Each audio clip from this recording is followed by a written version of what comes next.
আজকে সকাল থেকে ভাবছিলাম কি রান্না করব। এই প্রচন্ড গরমে খাওয়া দাওয়া দুদিন ধরে কিছুই ভালো লাগছিল না। মাছ মাংস তো একদমই না। বাসায় শুটকি আর মিষ্টি লাউ ছিল, সেটাই উদ্ধার করে বের করে আনলাম। আজকে সরিষার তেলে রান্না করব। সরিষার তেলে পেঁয়াজের ফোড়ন দিয়ে দিলাম। পেঁয়াজটা বাদামি না হওয়া পর্যন্ত তেলে ভেজে নিব। পেঁয়াজটা বাদামি হয়ে আসলে আমি এখানে গুঁড়ো মশলা দিয়ে দিব। হলুদের গুঁড়ো আর মরিচের গুঁড়ো দিয়ে দিচ্ছি। মরিচের গুঁড়ো একটু বেশি করে দিয়ে দিয়েছি ঝাল ঝাল হওয়ার জন্য। শুটকি তরকারি ঝাল ঝাল না হলে খেতে একদমই ভালো লাগে না। এরপর দিয়ে দিব আমি থেতলে রাখা রসুনগুলো। এই পর্যায়ে দিয়ে দিব লবণ। লবণটা দিয়ে আমি মশলাটা ভালো করে কষিয়ে নিব। উপরে তেল উঠে না আসা পর্যন্ত মশলাগুলো আমি কষিয়ে নিয়েছি। মশলা ভালো করে কষানো হয়ে গেলে আমি দিয়ে দিব ধুয়ে রাখা শুটকিগুলো। শুটকিগুলো আমি কুসুম গরম পানি দিয়ে 10 মিনিট ভিজিয়ে রেখে পরিষ্কার পানি দিয়ে ধুয়ে নিয়েছি।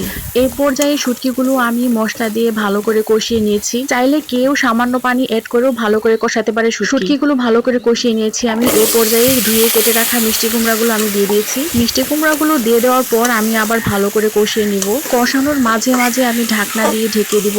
ঢাকনা খুলে আবার কষিয়ে নিতে হবে। কষানোর সময় অনেক সময় মিষ্টি লাউ থেকে পানি যদি বের হয় তাহলে কিন্তু ওই পানি দিয়ে রান্না হয়ে যায়। এই মিষ্টি লাউ থেকে পানি বের হয়নি, কারণ বেশ কয়েকদিন হয়ে গেছে এটা আমার ঘরে পড়েছিল। কারণ আমার বাসায় মিষ্টি লাউ খাওয়ার লোক নাই আমি ছাড়া। আর এই গরমে তো কেউ খাবেই না। তাই শুটকি দিয়ে ঝাল ঝাল করে রান্না করে ফেলছি। আমি শিওর আজকে সবাই খাবে। ঢাকনা খুলে আমি কিন্তু বেশ কয়েকবার কষিয়ে নিচ্ছি মিষ্টি লাউটাকে। কষানোর পরও লাউ যেহেতু সিদ্ধ হয়নি, আমাকে এখানে পানি অ্যাড করতে হবে সামান্য। ভালোভাবে কষানো হয়ে গেলে আমি সামান্য পানি অ্যাড করে দিব, যাতে লাউটা সিদ্ধ হয় ওইরকম ভাবে আমি সামান্য পানি দিয়ে দিয়েছি। পানি দেওয়ার পর বলক আসলে আমি মিডিয়াম আঁচে রান্না করে নেব।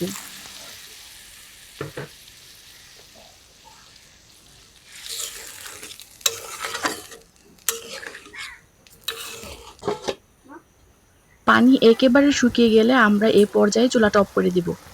এই তো হয়ে গেল আমার ঝাল ঝাল শুটকি মিষ্টি লাউ রেসিপি। So tata.